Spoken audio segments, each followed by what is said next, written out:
Tony, if I don't see any more questions, I'm going to call on myself for a question because I'm going to follow up on John Gold's good line of questioning here, Your Honor, and ask you a more penetrating question. Specifically, you found with the Able Danger operation Khalid al-Mihdhar, Nawaf al-Hazmi, and Mohammed Atta. And those guys are very interesting because we know the CIA busted in their hotel rooms in the Malaysian terror summit of year 2000.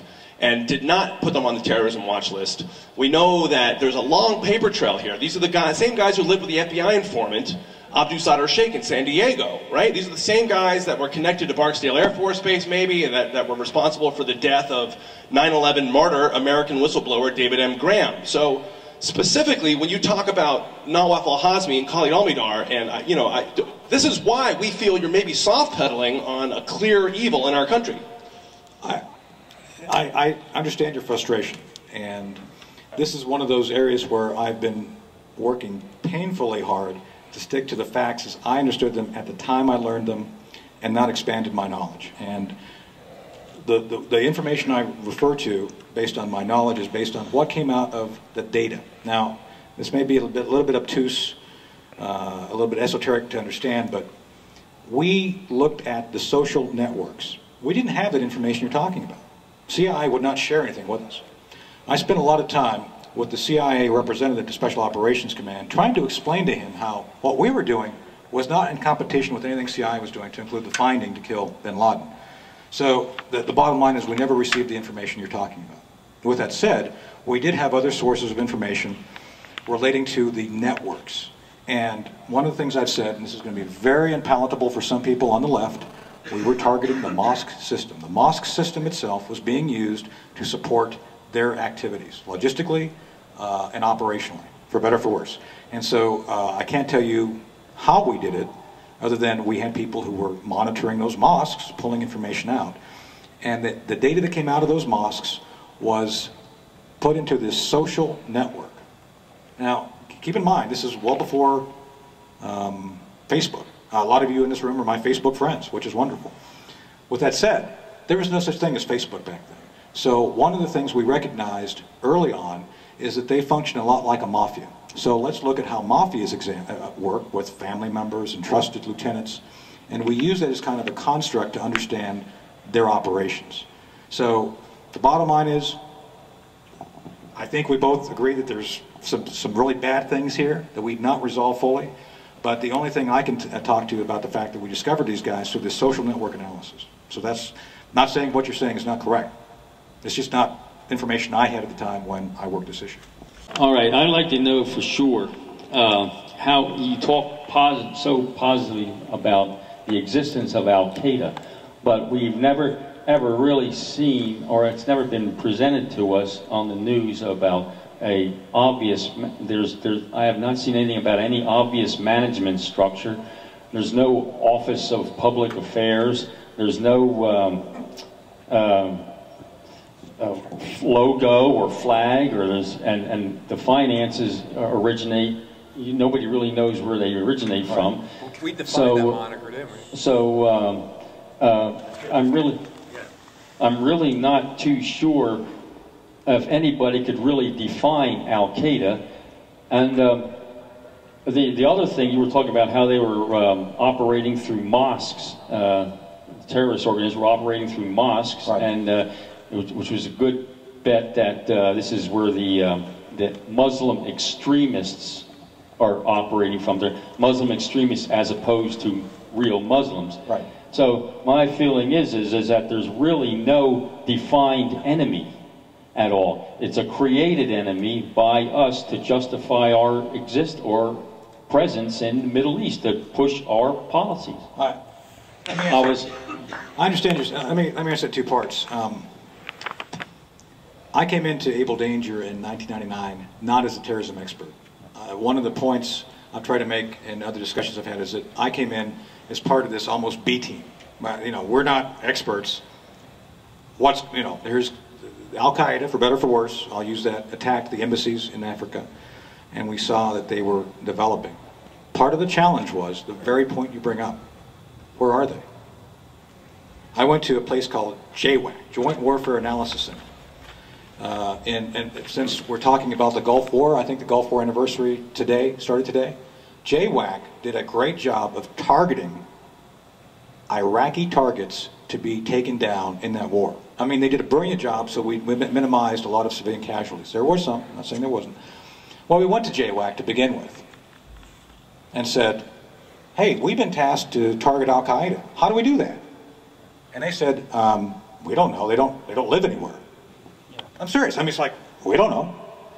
And we spun our wheels for 6 months in 1999. I was part of the process. So the idea came to us by the fact that another organization called Land Information Warfare Activity was looking at social networks.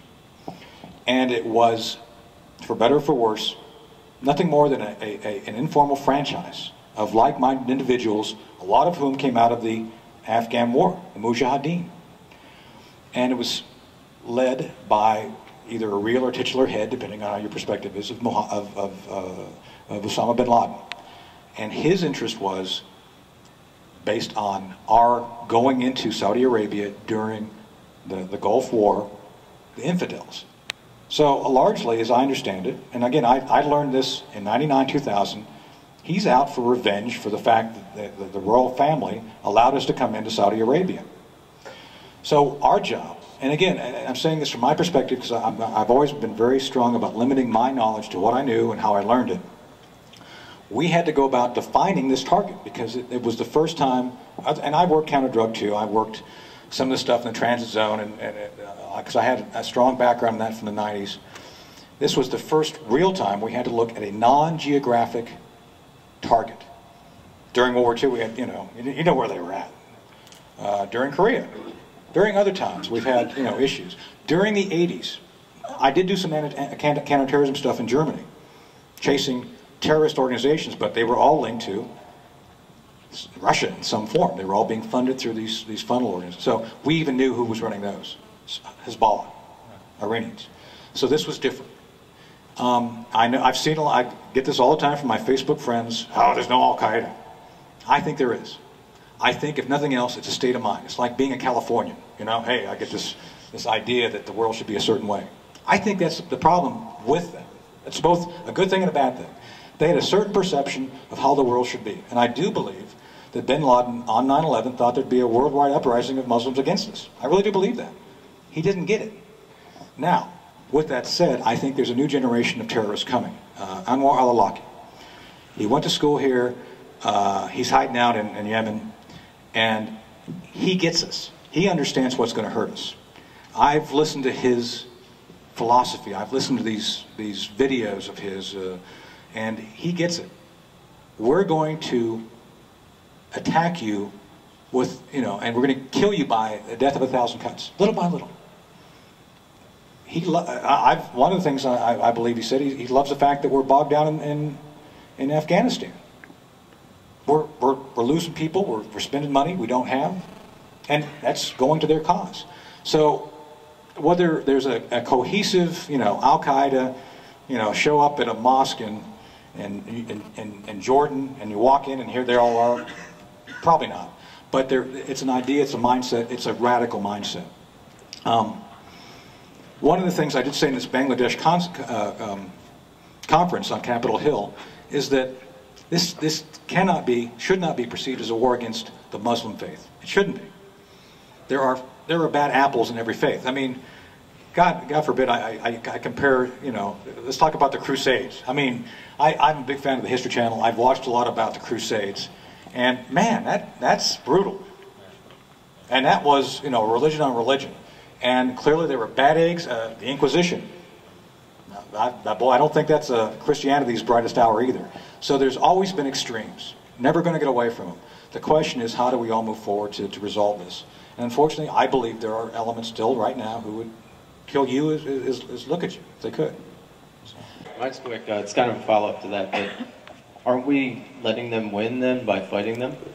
Good question. All right, excellent. The way we're doing it, we're letting them win. We are playing into what they want us to do in many ways. And I've said this on the air. Look, being in Afghanistan ain't helping us, but it sure is draining our wealth. There's a scene in my book.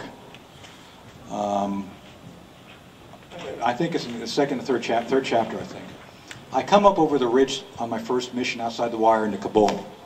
And I come up over this ridge and I look down, and it goes, as you go over the ridge, you see for literally 2 miles dead Soviet armor and APCs, as far as the eye could see. And it's like, oh my God, these people really did try to win the war here. The scene was a scene from hell. Just as far as the eye could see, dead tanks. And 3 dust devils slowly turning in this clear blue 110-degree sky. It just felt like hell. And it's like, we don't want to do this. And yet we're, okay, we're not killing them village to village like the Soviets were, but the net effect is not much different. We're not making... one of the saddest moments I've seen in the news recently is some U.S. soldier, specialist, talking to the camera. One of his buddies had just got killed, and he's standing there almost in tears, talking about his experience there in Afghanistan and his buddy being shot. He said, don't they understand we're the good guys? No, they don't. They don't care. You're foreign. You're an infidel. So we got to think about what we're doing a little bit better than we are. I just want to ask you about the 10,000 books that the Pentagon bought. I mean, does that tick you off? I mean, it ticks me off as a taxpayer. But maybe the money's going to a good place. Did you use it for a charity, or no? Can we make a book together, you and me, a much higher priced book? I was just in New York. Copies? I was just in New York working with the publisher on my next book. So, and I'm sure it's going to piss them off too. So, well, what can I say? The money from that went to the publisher to pay for the printing. That was a wash. That was a wash. And we are suing DoD over the fact that we feel confident we can prove everything in the redacted sections is already unclassified by the fact it's in public domain in some form. So, and you were hoping to sell a lot more than 10,000 copies. Well, we have, but I didn't plan on doing it this way. And that the whole issue regarding that, to my knowledge, the Pentagon has never done that before, where they've bought up 10,000 copies. I was going to ask you about that. Has it ever been done in No, history? no. You guys, I challenge you to figure it out. According to everybody I've talked to, it's never been done before. Let me answer this real quick. Had they done this in 1994, before the internet, it may have been effective. But unfortunately, the book got out, and it's out there. As a matter of fact, it's on eBay right now if you want to get one of the unredacted. I can't afford to buy one of the unredacted. It was like $4,000 a best offer for some of the unredacted copies. So it's out there.